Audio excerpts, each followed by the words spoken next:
जब तक हम दुख से भागते रहेंगे तब तक दुख हमारा पीछा नहीं छोड़ेगा, और जिस दिन पलट कर खड़े हो गए दुख से निपटने के लिए तो दुख तुम्हें छू नहीं सकेगा। बस इतनी हिम्मत रखनी है। हम बड़े महापुरुषों की बात कह रहे हैं। जब तक तुम दुख से भागोगे तो जिधर भाग रहे हो दुखालयम अशाश्वतम, दुख ही दुख है। और जब पलट कर खड़े हो जाओगे कि देखता हूं ये दुख मुझे कितना रौंदता है, अब मैं हरि शरण में होकर हर दुख सहूंगा, तो इसका नामो निशान मिट जाएगा। दुख का नामो निशान मिट जाएगा और आनंद महासुख में डूब जाओगे। पर लौटकर दुख की तरफ खड़ा होना बहुत कठिन है। दुख से पिंड छुटाकर भागने के लिए सब भाग रहे हैं, लेकिन दुख की ही तरफ भाग रहे हैं। दुखालयम अशाश्वतम, ये दुर्लभ बात है। पर इसके लिए कमर कसना होगा कि हमें चाहे जितना दुख पड़े हम उस दुख को सहेंगे। संसार की तरफ जाने वाले को दुख ही दुख है, पर प्रभु की तरफ चलने वाले को थोड़ा दुख है। जैसे ऑपरेशन में कष्ट ही कष्ट है, पर इंजेक्शन शून्य का लगाकर बेहोशी का लगा के थोड़ा बस कष्ट है, फिर आप भूल जाएंगे। ऐसे ही थोड़ा जब तक तुम्हें होश है देह का तब तक ये कष्ट है। जहां आपके अंदर प्रेम का इंजेक्शन लगा फिर हर कष्ट सुखप्रद दिखाई देता है। धन्य है महापुरुषों का जीवन। जब उनके चरित्रों को पढ़ो तो हृदय विदीर्ण होता है कि कैसा समर्पण श्री तुकाराम जी के महाराज के, कितना भारी कष्ट सहते हुए वो कितनी उच्च कोटि की दशा को प्राप्त हुए। हम इसीलिए कहते हैं कि कष्ट के बचने के लिए बचाव पक्ष में होकर जब आप संसार की तरफ भागोगे तो दुख तुम्हें छोड़ेगा नहीं, रौंद देगा। और जब तुम मुड़कर खड़े हो जाओ, आओ तुम्हें जितना देना है देख लो, कितना दुख दोगे, वो अपने आप दुख सुख के रूप में बदल जाएगा। ये लिख लो दिमाग में, डरना नहीं है। श्री तुकाराम जी से किसी ने पूछा, वैसे आत्मचरित्र वर्णन करना महापुरुषों के लिए बड़ा कठिन होता है, अपनी प्रशंसा या अपने चरित्र, पर जब उनके जन पूछते हैं तो करुणा करके वो बताने लगते हैं। तुकाराम महाराज जब हरि कीर्तन में अद्भुत अवस्था को प्राप्त होते तो ये देखकर भक्त जनों के हृदय में कि महाराज आपको ऐसी अवस्था कैसे प्राप्त हुई, तो सुनो हमारे ऊपर पांडुरंगा की कृपा हुई। पहली, मेरा जन्म आप लिख रहे हैं चतुर्वर्ण में हुआ। मुझे व्यवसाय मिला व्यापार का, लेकिन पांडुरंगा जब अपने में लगाना चाहता है तो व्यापार सफल कैसे हो सकता है। असफल हो गया व्यापार,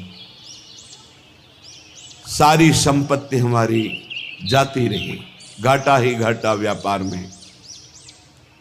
हमारे कुल से विट्ठल भगवान की उपासना होती रही। कुल में परंपरा चली आ रही थी कि हमारे कुलदेव पांडुरंगा विट्ठल भगवान।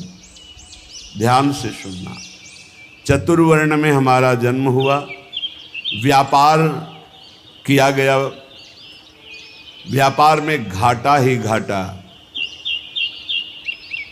ऐसी परिस्थिति आई, माता पिता का स्वर्गवास हो गया, बहुत दुख मिला, न खाने को न व्यापार चला, माता पिता ऊपर से पधार गए, अकाल पड़ गया। जो घर में बचा हुआ अन्न था कुछ दिनों में खत्म हो गया, बाहर से आने का कोई गुंजाइश ही नहीं रह गई, सब स्वाहा। जो हम पिता माता की बनाई हुई प्रतिष्ठा थी वो भी धूल धूसरित हो गई। यहां तक कि मेरे परिवार को अन्न के लिए तड़प तड़प कर प्राण त्यागना पड़ा, खुद आपने लिखा। हर तरह से चारों तरफ मुझे अंधेरा ही अंधेरा, कष्ट ही कष्ट। आपको स्थिति कैसे प्राप्त हुई आप वर्णन। मुझे अपने ऊपर लज्जा आने लगी कि ना पत्नी को अन्न दे सका, ना परिवार को पाल सका। क्या जीवन मेरा, बड़ा हृदय में दाह हुआ, सब कुछ नष्ट भ्रष्ट हो गया। ये जिस पर मैं कृपा करता हूं ये लीला। ऐसी हालत में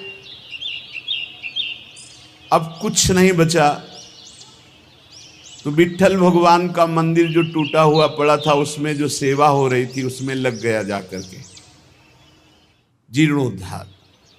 उसमें रात दिन खूब शरीर को मेहनत करके परिश्रम करके सेवा करता और कुछ वहां से नहीं लेता, बस सेवा ही सेवा, खाने को भी नहीं। मन में उमंग आई, पहली बार की एकादशी व्रत रहूंगा। प्रारंभ की बात बता रहे हैं जहां से स्थिति भगवदाकार बनती है। देखो जिस पर विशुद्ध कृपा होती है ये प्रतिकूलताएं शुरू हो जाती हैं। कोई भी भक्ति मार्ग का उपासक घबराए नहीं, हिम्मत रखे। ये प्रतिकूलताएं अनंत जन्मों की बिगड़ी को सुधारने के लिए हैं, क्योंकि एक ही रास्ता बचता है प्रभु का। प्रतिकूलता न मिले तो चढ़ाई नहीं चढ़ सकते अध्यात्म की। मन में आया कि बाद से एकादशी रहा करूंगा। अब एकादशी तो है ही, क्योंकि कुछ घर में है ही नहीं, तो पर एकादशी व्रत रहने का। भजन में मन नहीं रमता था क्योंकि अभ्यास ही नहीं था। देख लीजिए इतने बड़े महापुरुष जो सदेह विमान में बैठकर भगवत धाम गए। आप लोग चिंता मत करें, आप लोग जो कहते हैं मेरा मन भजन में नहीं लगता, तो कुछ तो लगता है। श्री तुकाराम जी लिख रहे हैं आरंभ में बिल्कुल मेरा भजन में मन नहीं लगता था, पर संतों के चरित्र पढ़ने में मन लगता। संतों के चरित्र पढ़ता और उनके वचनों को बार बार याद करता कि उन्होंने क्या कहा है। उनके वचनों से मुझे बोध होने लगा। संत वचनों पर विश्वास, संत वचनों का महत्व और उनके वचनों का बार बार मनन बहुत सुंदर साधन है। बिल्कुल उत्तम अवस्था प्राप्त करने के लिए ऐसे ही साधक को कर। संत चरित्र, भक्त चरित्र पढ़ने में बड़ा मन लगता है। उनके वचनों पर बड़ी निष्ठा, बड़ा भाव, उन्हीं के वचनों का बार बार मनन। अब मन लगने लगा कि जहां हरि कीर्तन होता है वहां पीछे जाके खड़े हो जाएं। महाराष्ट्र में प्रायः खड़े होकर कीर्तन करने की प्रथा है। आगे महापुरुष गा रहे हैं, पीछे सब मंजीरा लिए हुए, मृदंग लिए हुए खड़े गान करते हैं।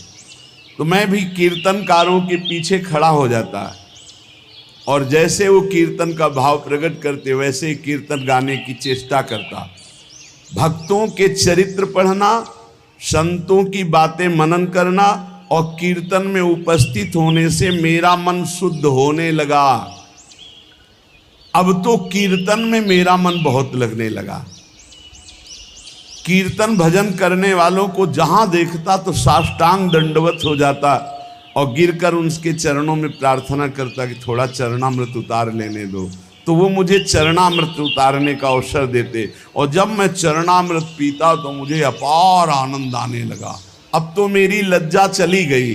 जहां संत को देखता, भक्त को देखता, कीर्तनकार को देखता, चरणों में लौट जाता और उनसे प्रार्थना करता कि आप हमको चरणामृत दे दें। वो हमारी दैन्यता देखकर चरणामृत दे देते। अब हमारे मन में आया कि शरीर को भारी कष्ट देकर भजन करो। ये निष्ठा, ये निष्ठा। शरीर आराम सुख की व्यवस्था चाहने वाला भजन में रुचि नहीं प्रकट कर पाता। ये ध्यान रखना। चाहे जितना शरीर में कष्ट हो, पर जैसे एक गरीब आदमी धन कमाने के लिए प्रयासरत रहता है, ऐसे भजनानंदी भजन के लिए प्रयासरत रहता है। रात्रि विषयी पुरुषों के लिए सोने के लिए अच्छी लगती है, भजनानंदियों के लिए रात्रि भजन के लिए होती है। थोड़ा विश्राम किया, जग के बैठ गए। बैठने की सामर्थ्य नहीं, फिर करवट ली हुई, लेटे हुए, आँख खोले हुए, मंत्राकार वृत्ति। समय हुआ शौच स्नान, अपनी दिनचर्या। नींद कहाँ? जब तक भगवत साक्षात्कार नहीं तब तक नींद कहाँ, और जब भगवत साक्षात्कार हो गया तो नींद कहाँ? क्योंकि तमोगुण का पूर्ण नाश हो जाता है, त्रिगुणातीत अवस्था प्राप्त हो जाती है। ये निश्चय हुआ कीर्तन में जाने से, भगवत भक्तों के चरित्र पढ़ने से, भगवत भक्तों के वचन मनन करने से, भगवत भक्तों का चरणामृत पीने से, भगवत भक्तों के चरणांग में साष्टांग दंडवत करने से, कि शरीर को कष्टप्रद करके खूब भजन किया जाए। ये बड़े भाग्यशाली जो ये शब्द समझ पाए। शरीर को कष्ट रखते हुए भजन करना, चैन नहीं लेने देना, ये बड़े भाग्यशाली होंगे सो ये बात पकड़ पाएंगे। अब शरीर को कष्ट, अब बैठे हैं, जैसे श्री महात्मा बुद्ध जी ने कहा, इहासने सुसत्य में शरीरम,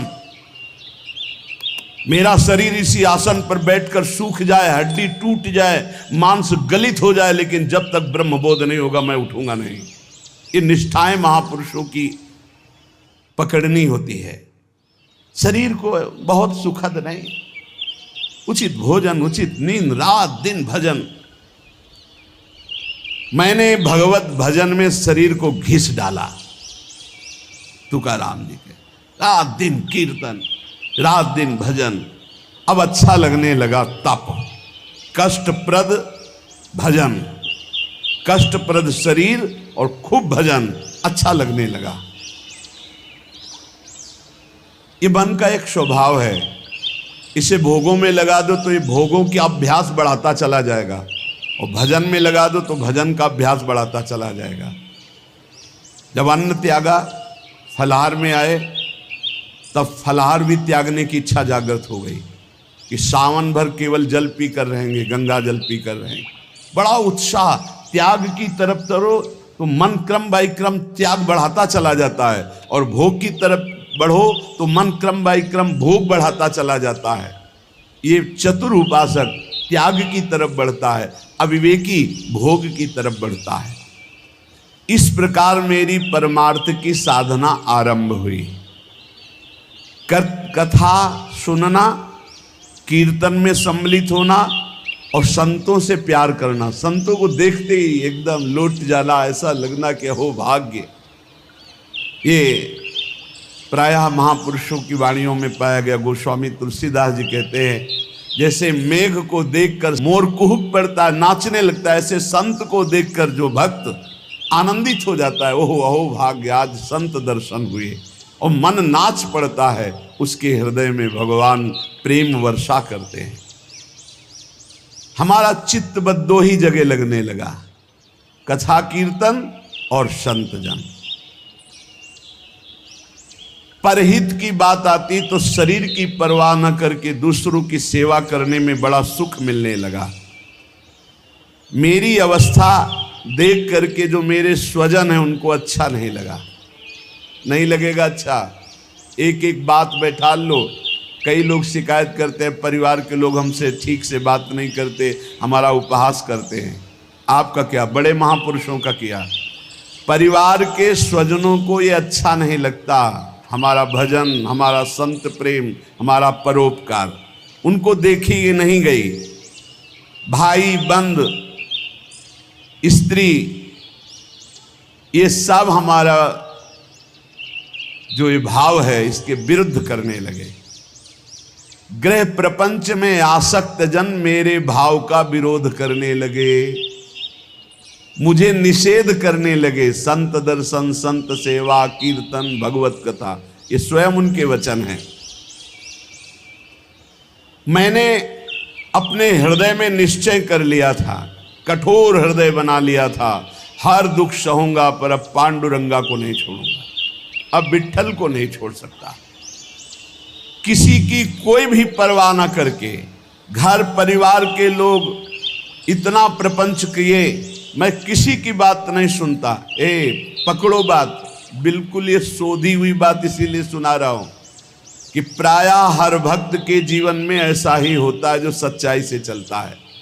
घर प्रपंच की बातें मेरे को बहुत सुनाई गई, बड़ा विरोध किया गया, पर मैंने निश्चय कर लिया, हृदय कठोर बना लिया, इस जन्म में अब भगवान को नहीं छोड़ूंगा। फिर मेरे मन में आया कि जड़ मूल से इस प्रपंच को उखाड़ फेंकूंगा। अब तो जब हमारे परिवार के जन हमारा विरोध करते तो मैं ना देखता ना उनकी बात सुनता और जोर जोर से कीर्तन करता। करो विरोध, कितना करोगे। राम कृष्ण हरि जय, राम कृष्ण हरि जय, विठ्ठल जय विठ्ठल। अब वो निंदा करें, वो उपहास करें, वो भगवत कीर्तन कर रहे, जड़ से उखाड़ फेंकूंगा इस प्रपंच को। स्वजन अपनी ओर खींचते और विठ्ठल अपनी ओर खींचते, यही चलता है साधक के।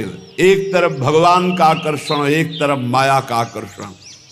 पर हमने भगवान की तरफ, परमार्थ की तरफ कदम जोर से बढ़ाए। अब साधक का यहां निर्णय है कि तुम माया के आकर्षण में जाते हो या प्रभु के आकर्षण में। लोग बार बार हमसे कहते कि तुम प्रवृत्ति मार्ग में हो, गृहस्थ धर्म में हो, तुम्हें ऐसा नहीं करना चाहिए।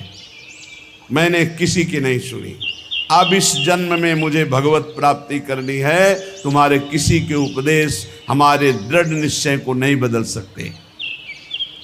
इतनी खींचातानी जीवन में उपस्थित हो गई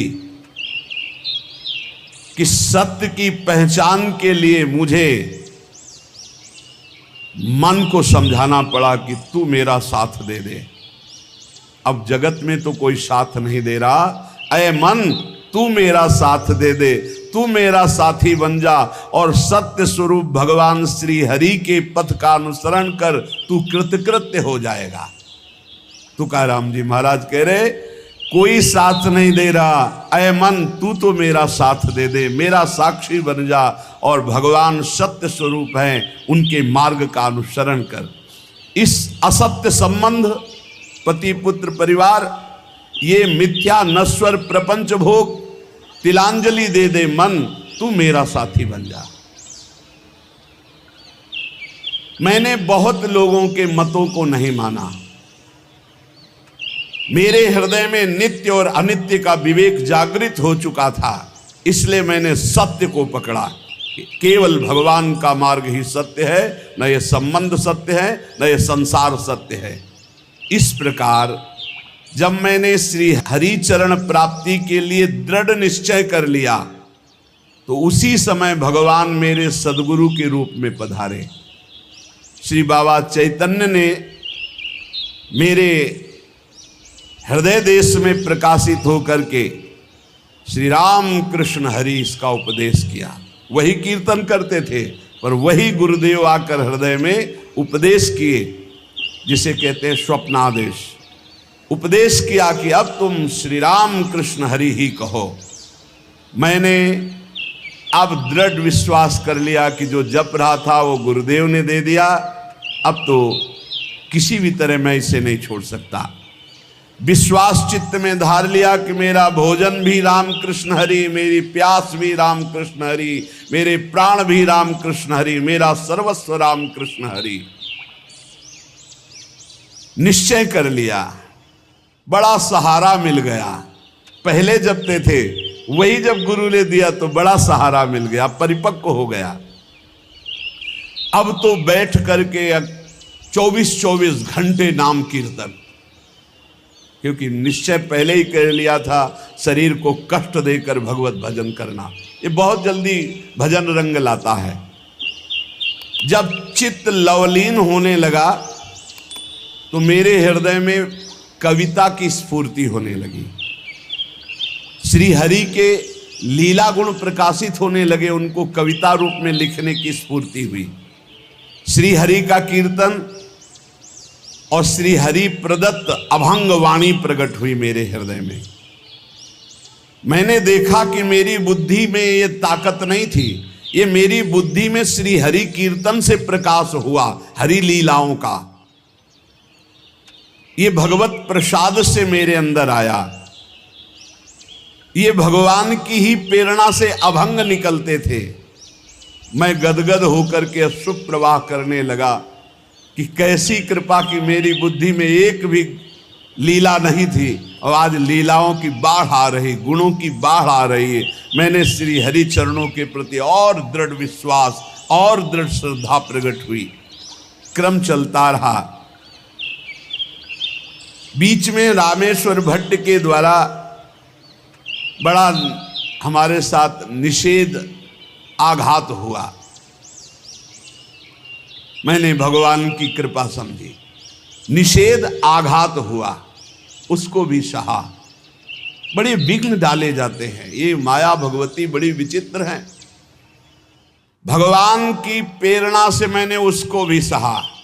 समाज का विरोध, घर का विरोध, माया का नाना प्रकार तांडव, खाने को नहीं, हर अव्यवस्था।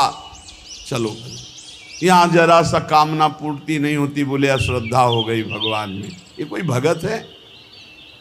भगवान ही हमारे प्रीतम हैं, उन्हीं को प्रसन्न करना है। इसलिए नाम कीर्तन और सुंदर कवित्व रचना करके उनको सुनाता।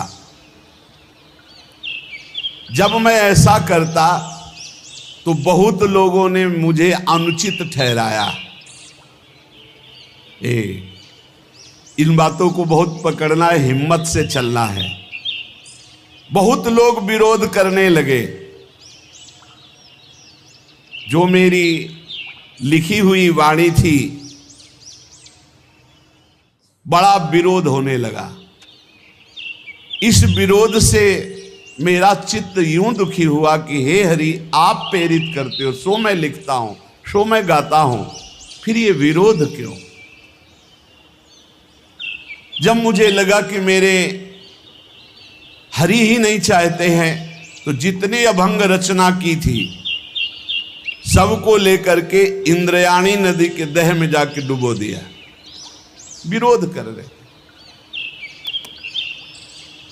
भगवान के द्वार पर जाकर के, विट्ठल भगवान के द्वार पे, न खाना न पीना, उदास बैठ गया। आप तो ही वाणी प्रकट करते हो, आप ही अभंग लिखाते हो, फिर इतना विरोध करवा दिया, जाके इंद्रायणी में डुबो दिया बाड़ी जी को।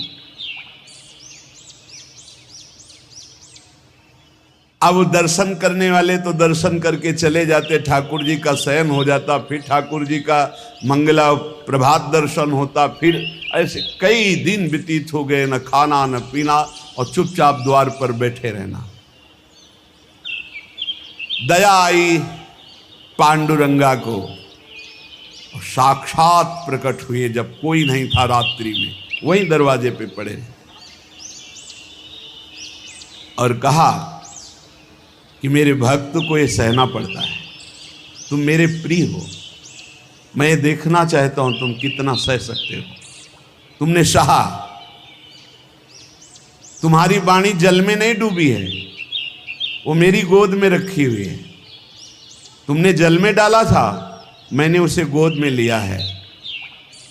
देखो सारे अभंग ज्यों की त्यों ऐसे मेरे पास है।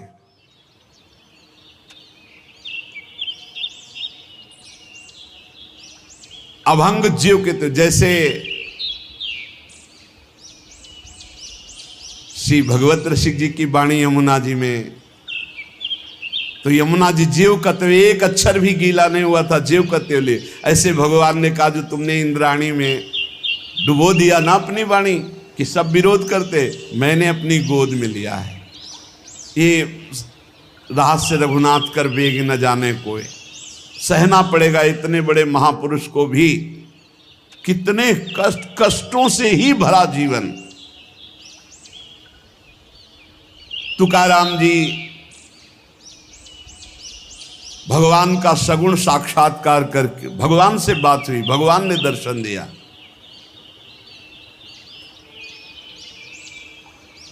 उन्होंने जो अपने जीवन में कष्ट सहा, उस कष्ट से भगवान के प्रति उनकी ममता घटी नहीं, उनकी ममता बढ़ी। भक्त वही है कि जितना उन कष्ट मिले, जितनी विपरीतता आवे, उतना भगवान के प्रति प्रियता बढ़नी चाहिए। ये जगत का जो नाटक का स्वांग रचा है उस परमात्मा ने रचा है। तुम भी उसी स्वांग के एक हिस्से हो, बस स्वांग मात्र करो, सच्चाई से नहीं। तुम न किसी के सच्चे पति हो, न किसी के पुत्र हो, न किसी के पिता हो, न किसी की पत्नी हो। तुम भगवत स्वरूप हो, स्वांग मिला है, स्वांग करो। सच्चाई है कि मैं ईश्वर के नाम रूप लीला धाम में निरंतर चित्त को जोड़े। ये सच्चा नहीं है, झूठा है।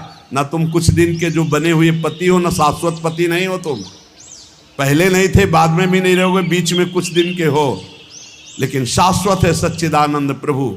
श्री तुकाराम जी कह रहे नटनाट्य अवधे संपादिले सोंग। ये स्वांग है, ये नट का नाट्य है, बिल्कुल नाटक जैसा करो। सत्य है भगवन नाम, भगवत रूप, भगवत लीला।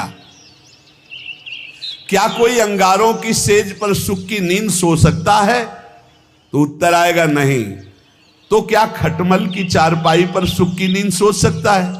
तो बोले नहीं। तो बोले ऐसे ही भोग वासना, नाना प्रकार की गंदी वासना, ये क्या तुम्हें सुख चैन से सोने देंगी? अनंत जन्मों से जलते हुए चले आ रहे हो, आगे भी जलना पड़ेगा। नहीं, आगे बढ़ो, संसार के मार्ग में नहीं, भगवत मार्ग में, तभी सुख से विश्राम कर। वो स्वामी तुलसीदास जी कह रहे हैं जाकी कृपा लवलेस ते मति मंद तुलसी दास हूँ, पायो परम विश्राम, राम समान प्रभु नाही कहूँ। पायो परम विश्राम, आप चैन की नींद। हाँ, काहू के बल भजन को काहू के आचार, व्यास भरोसे कुंवर के सोवत पाव पसार। चैन की नींद ये अंगारों की सेज पर पड़ना है, जो भोगों में, जो नाना प्रकार की वासनाओं, मानो खटमल की चारपाई पर। कहाँ चिंता शोक भय से युक्त कहीं नींद आती है? जब तक देह भाव है प्यारे कि मैं स्त्री हूं, मैं पुरुष हूं, तब तक बंधन को प्राप्त हो। भाव ही देह भाव को नष्ट करेगा, भगवत भाव कर्म बंधनों को नष्ट करेगा। दही मत कर जब उससे मक्खन निकाल लिया जाता है तो मक्खन छाछ में डालने से ऊपर ही रहता है, कभी डूबता नहीं है। जब तक मथा नहीं गया था तो एक में ही एकम एक था, और जब मथ कर दही को मक्खन निकाल लिया गया तो फिर उसे छाछ में छोड़ दो, फिर नहीं मिल सकता। ऐसे ही खूब नाम जप करके पहले जीवत तो नष्ट कर दो, फिर संसार में रहोगे तो ऐसे रहोगे जैसे छाछ के ऊपर मक्खन रहता है, कभी मिल नहीं सकता। तुकाराम जी कहते हैं दही से पहले मथ करके मक्खन अलग कर लो, फिर मिलाना भी चाहोगे तो चाहे जितना प्रयास करो मिलेगा ही नहीं। ऐसे ही एक बार तुम देह भाव से अलग हो, नाम जप करके ऐसा ज्ञान प्राप्त करो, फिर संसार में तुम्हें कोई नहीं बांध सकता। प्यासा प्यासे की हालत जानता है, भूखा भूखे की हालत जानता है। ऐसे ही भगवत मार्ग का पथिक, केवल भगवत मार्ग के पथिक ही भगवत मार्ग के पथिक को जानते हैं, दूसरे नहीं जान सकते। दूसरों को तो आश्चर्य लगता है, ऐसा कैसे हो सकता है कि घर में खाने को नहीं, हर कष्ट हर, और वो खूब नाच नाच करके नाम कीर्तन कर रहे हैं। ऐसा कैसे हो सकता है कि घर में इकलौते पुत्र का 100 पड़ा हुआ है और वो नाम कीर्तन कर रहे हैं? ऐसा कैसे हो सकता है कि क्षण क्षण पर कष्ट दिया जा रहा है और वो हरि हरि हरि मेरा हरि मेरा हरि? ऐसा कैसे हो सकता है प्रहलाद जी? ऐसा कैसे हो सकता है? 22 बाजारों में मार कोड़े खाल खींच ली गई, फिर भी ना तो भक्ति में फर्क पड़ा ना भक्त में फर्क पड़ा। वैसे ही भक्ति, वैसे ही मुख प्रसन्न, कैसा कैसे हो सकता है? ये बात जैसे प्यासे को प्यासा जानता है, भूखे को भूखा जानता है, ऐसे ही भगवान के भक्त को सिर्फ भगवान का भक्त जानता है। ये विषयी सांसारिक प्रापंचिक लोग उसे नहीं जान सकते। तुकाराम जी कहते हैं माया योग से जीव दुर्दशा को प्राप्त हो रहा है और भक्ति योग से महासुख को भोगेगा। इसलिए माया योग से हटो और भक्ति योग को प्राप्त करो। अनित्यम असुखम लोको मिमम प्राप्य भजस्व माम। ये संसार के नाशवान सुख भोगों से मन को हटाओ। लोक के भोग तुम्हें दुर्गति को प्राप्त करा देंगे। प्राप्य भजस्व माम, मुझे भजो। भगवान कह रहे मेरा स्मरण करो। बाटे या जनाचे थोर व आश्चर्य विषय वडिम भूतले जीव। तुकाराम जी कह रहे हैं कि जीव भोगों में फंसकर समय को नष्ट कर रहा है। वो समझ रहा है बड़ा अच्छा समय व्यतीत हो रहा है, लेकिन आगे भयानक दुख आने वाला है। फिर मृत्यु होगी, फिर अन्य योनियों में जाओगे। इसलिए भजन कर लो। पैसा के बल से, भोगों के बल से, पद के बल से तुम काल से नहीं बच सकते। उन्मत्त मत हो, भजन कर लो। तुकाराम जी कह रहे बड़ी दया आ रही ऐसे जीवों पर जो भोगों के बल से, धन के बल से अपने जीवन को नष्ट कर रहे हैं कि समय बढ़िया जा रहा है बड़ी मौज मस्ती से, लेकिन वो आगामी दुख को नहीं देख पा रहे हैं।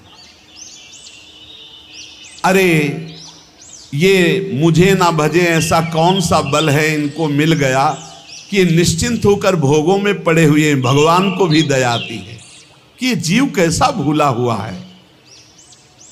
इनमें कौन सा ऐसा दम है जो अंत काल में तुम्हें काल से बचा सकता है। रुपया में, पत्नी में, पुत्र में, पति में, परिवार में, धन में, किस में ऐसा बल है जो तुम्हें मृत्यु से बचा सके। जब मृत्यु से नहीं बचोगे तो फिर अगला जन्म होगा, फिर उस योनि में नया। ये कब तक चलता रहेगा? क्या यमदूतों से तुम्हें ये रुपया पैसा बचा लेगा? क्या यमदूतों के दंड से तुम्हें ये नाना प्रकार के शरीर संबंधी लोग बचा लेंगे? नहीं। तो विद्या बचा लेगी, वयस बचा लेगी, प्राणियों का रिश्ता नाता तुम्हें बचा लेगा। अरे अब होश में हो जाओ। संसार काल का कलेवा है, इसमें कोई नहीं बचेगा, सब मरेंगे। इसलिए नाम जप कर ले, अपने को बचा ले। बचाना क्या है? देह भाव से हट गए, बच गए। भजन के बल से देह भाव से हट गए तो मृत्यु का प्रवाह देह में होगा, आपका आपके ऊपर नहीं। आप परम पद को प्राप्त हो जाएंगे।